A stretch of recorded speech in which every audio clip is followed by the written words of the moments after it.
daqueles países que conseguem reunir história, cultura e paisagens impressionantes em um único destino.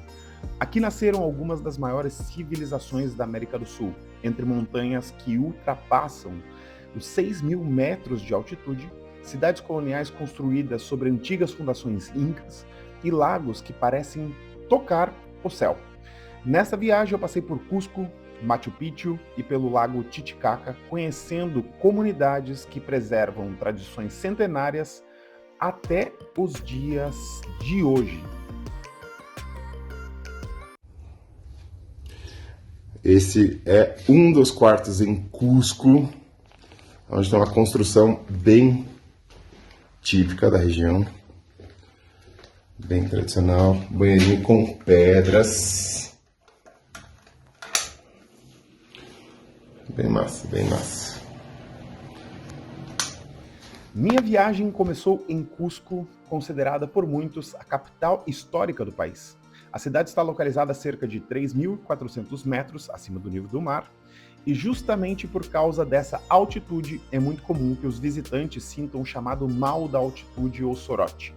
Dor de cabeça, cansaço e falta de ar fazem parte da adaptação para muitas pessoas. No meu caso, isso acabou limitando um pouco as gravações durante os primeiros dias. Mas mesmo em pouco tempo já é possível perceber que Cusco é uma cidade única. Durante o Império Inca, ela era considerada o centro do mundo. O próprio nome Cusco vem do idioma Quechua e significa umbigo do mundo. Uma das curiosidades mais impressionantes é que grande parte do centro foi construída pelos espanhóis sobre antigas estruturas incas. Em muitos lugares ainda é possível observar enormes pedras perfeitamente encaixadas, sem o uso de cimento, sustentando construções erguidas há centenas de anos.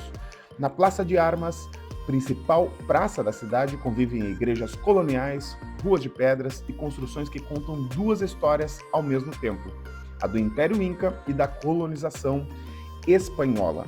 Mesmo ficando apenas 2 dias, Cusco já mostra por que é considerada uma das cidades mais fascinantes de toda a América do Sul.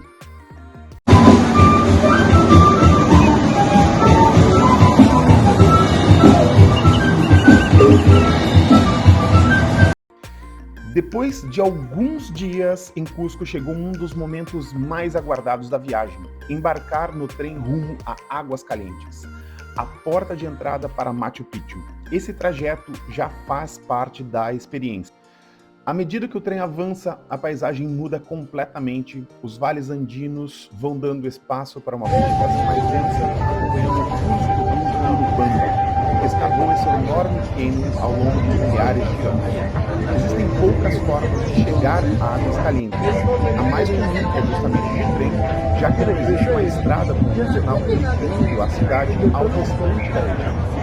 Por isso, uma dica muito importante para quem pretende fazer essa viagem é reservar as passagens do trem com bastante antecedência, principalmente durante a alta temporada.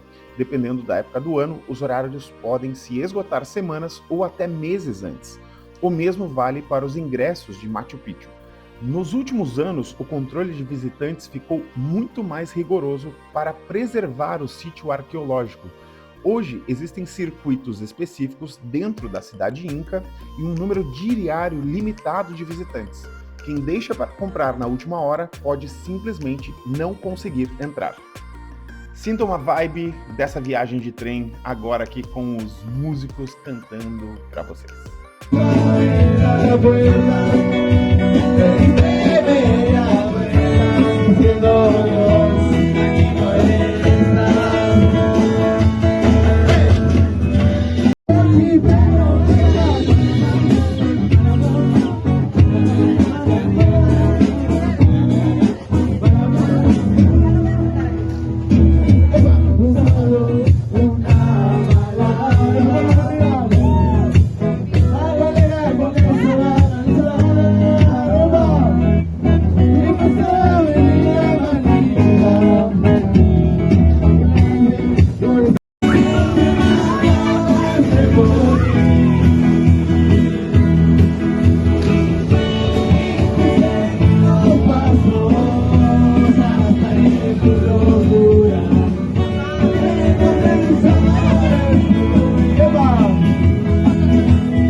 Nosso próximo destino, Águas Calientes, também conhecida oficialmente como Machu Picchu Pueblo, nasceu praticamente em função da descoberta e do turismo de Machu Picchu. É uma cidade pequena, cercada por montanhas enormes e cortadas pelo rio Urubamba. Como não circulam carros pelas ruas centrais, caminhar por ali é extremamente tranquilo. Apesar de receber milhares de turistas diariamente, a cidade mantém um clima bastante acolhedor. Hotéis, restaurantes e cafés ocupam praticamente toda a região central. O nome Águas Calientes vem das fontes termais naturais existentes na região, utilizadas há muito tempo tanto por moradores quanto por visitantes. Outro detalhe curioso é como tudo chega até aqui. Como não existe acesso rodoviário convencional, boa parte dos alimentos, bebidas e materiais precisa chegar de trem. Isso ajuda a explicar por que muitos produtos custam mais caro do que em outras cidades do Peru. Enquanto esperamos o grande momento de conhecer Machu Picchu, é impossível não ficar imaginando como foi construir uma cidade inteira no alto dessas montanhas há mais de 500 anos. Essa foi a hospedagem onde eu pude ficar. Ela fica justamente de frente para o rio Urubamba, só que não existe uma região maior e mais ampla da cidade, tudo se concentra ao entorno desse rio. E é a partir daí que vai acontecer o nosso próximo destino, que é a subida até Machu Picchu. Eu decidi fazer essa subida a pé. Você pode fazer a locação de vans, inclusive, para fazer essa subida, mas eu pensei, já que estou aqui, tenho pernas para isso, por que não? Apesar de não ter muitos pulmões, porque caminhar nessa região e nessa altitude foi extremamente desafiador. Então, ao invés de subir de ônibus, resolvi fazer esse caminho a pé. São centenas de degraus, vencendo um grande desnível em pouco mais de 1 quilômetro de distância. A caminhada, ela realmente exige bastante esforço, apesar de não parecer pela distância, principalmente por causa da altitude. Mas cada curva aumenta ainda mais a expectativa pelo o que está por vir. Escutem o meu sofrimento subindo.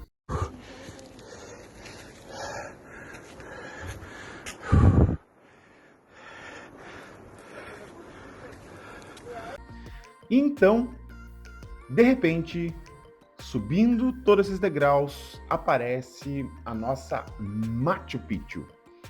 A vista de cima da montanha é linda e você vê quão difícil foi para esse povo construir todo esse monumento nessa região tão inóspita e tão isolada, e hoje é considerada aí uma das 7 maravilhas do mundo moderno.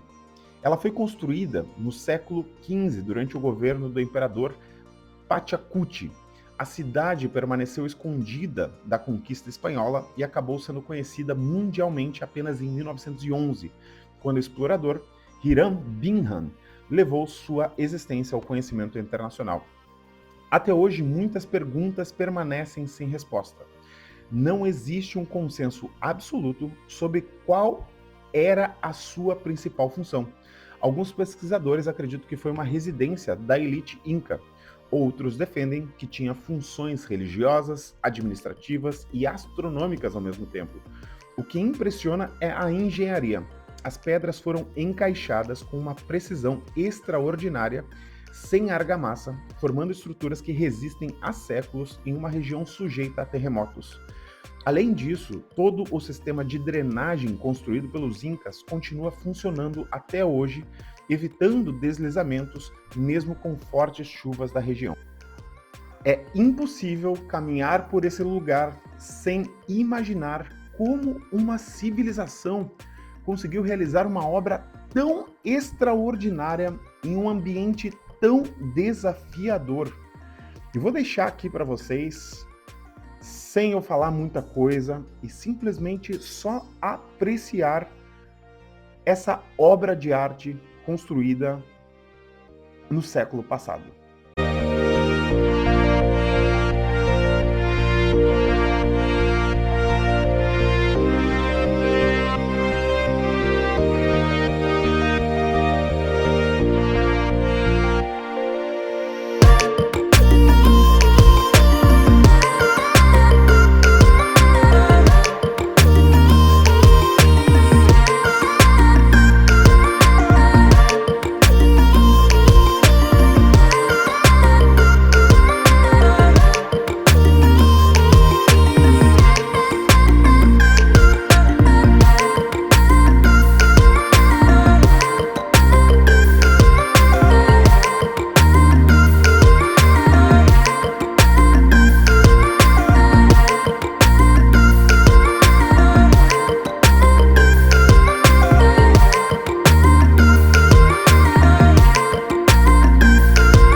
Depois de deixar Machu Picchu, segui viagem até Puno. A cidade funciona como principal ponto de partida para explorar o Lago Titicaca.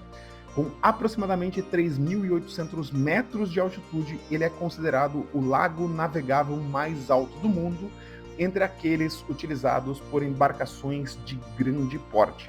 Sinto aí um pouquinho da atmosfera inicial para essa experiência.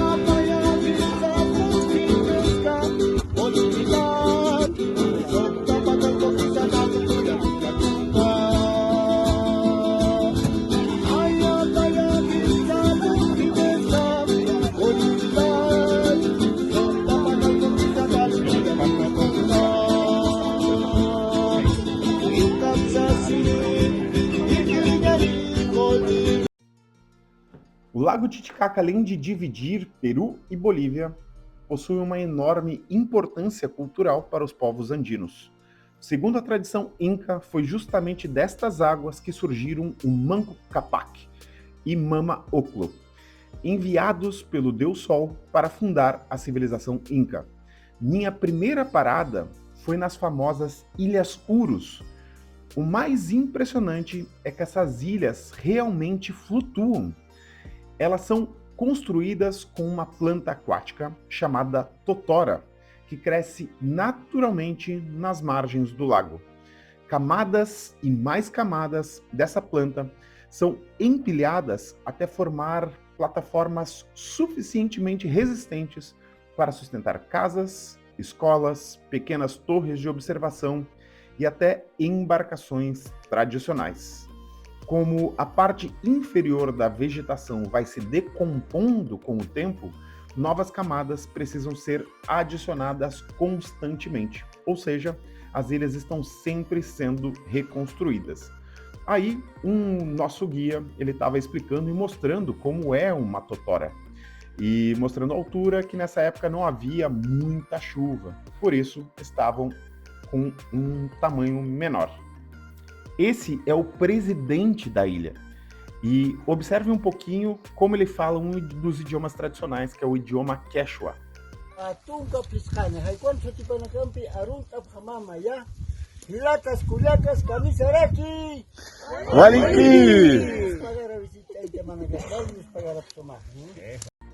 Bom, ainda dentro da ilha Urus, o presidente, ele explicava um pouquinho de como eles ainda atualmente preservam esse costume local, mostrando essa pilha de totora e como fazem essas amarrações através de alguns madeiras ali, fazendo essa sustentação interna e depois recobrindo as palhas ali de totora, esse material, um sobre o outro. E isso eles também utilizam para fazer as canoas de flutuação, onde eles a utilizam para fazer as pescas, para fazer a coleta da própria totora, ou levar as suas crianças para as escolas também. As escolas, elas são preservadas ao entorno das ilhas, inclusive feito por algumas comunidades religiosas que mantêm o estudo para essas comunidades. E a totora também é comestível, como a gente pode visualizar aí o guia comendo. Eu provei e ela parece como se fosse um palmito. Não tem muito gosto, mas é algo que nutre e hidrata um pouco essa população. Claro que aí eu tive a oportunidade de andar um pouco dentro dessas canoas, inclusive são muito bonitas. Vocês podem ver que eles fazem toda a elevação da caixa de água da ilha através dessa imagem, constroem as casas com a totora, e é impressionante como eles mantêm essa cultura tão rica por tantos anos em cima desse lago, flutuando, e possivelmente uma das poucas comunidades que sobreviveu aí ao ataque espanhol. Nesse momento é hora de a gente se despedir da Ilha Urus e seguir para o próximo destino, que é a Ilha Amantani, onde tive uma das experiências mais marcantes da viagem.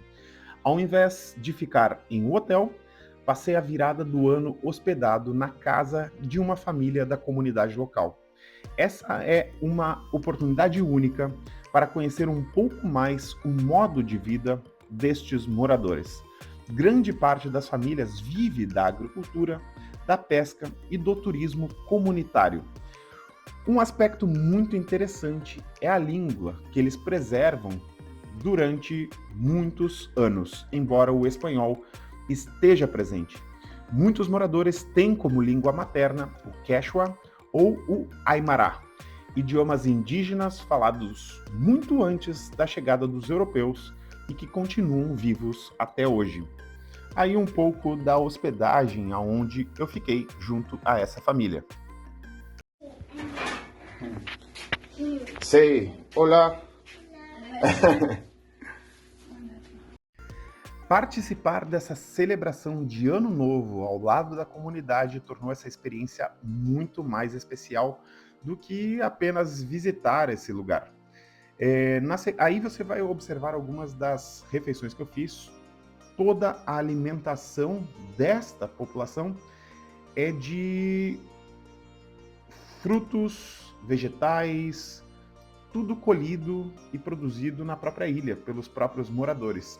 Eles têm um pequeno centro comunitário dentro da ilha, como vocês podem observar, e a partir dali a gente começou a fazer a subida para chegar num dos pontos mais altos da ilha, que está a 4.150 metros de altitude, e ali chegaremos ao ponto mais alto. Foi difícil subir aí também essas subidas da mesma forma que foi difícil em Machu Picchu.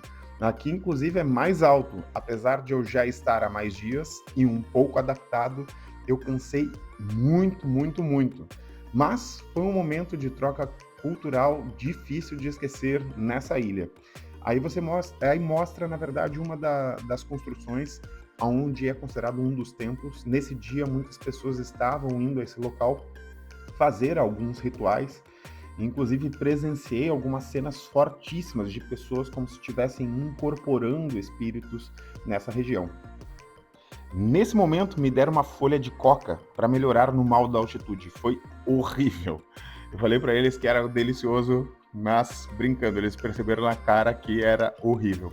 E aí eu tomei um drink com folha de coca, que é culturalmente tomado na região. E a família o tempo inteiro estava em função de nos dar o melhor. Fizeram inclusive colares com folhas amarelas para nos trazerem sorte para esse momento de celebração e comemoração. Aí a banda local tocando um pouco para a gente comemorar a virada do ano com a comunidade indígena local.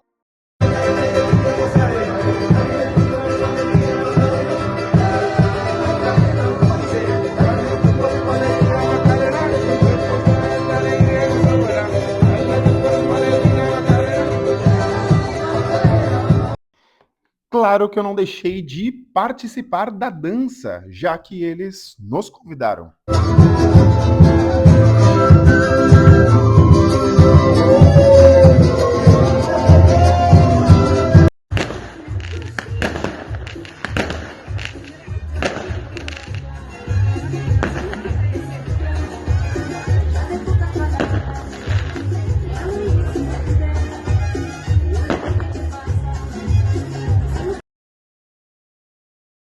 No último dia da viagem, conheci a ilha Takili.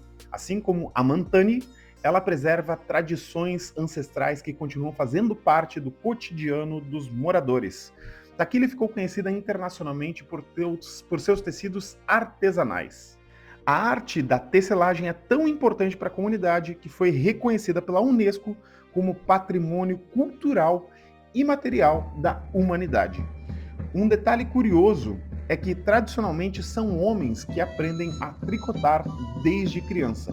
Aqui a comunidade decidiu nos receber fazendo um pequeno show com danças e tocando instrumentos para a gente, claro, convidaram a gente para participar um pouco dessa dança cultural local.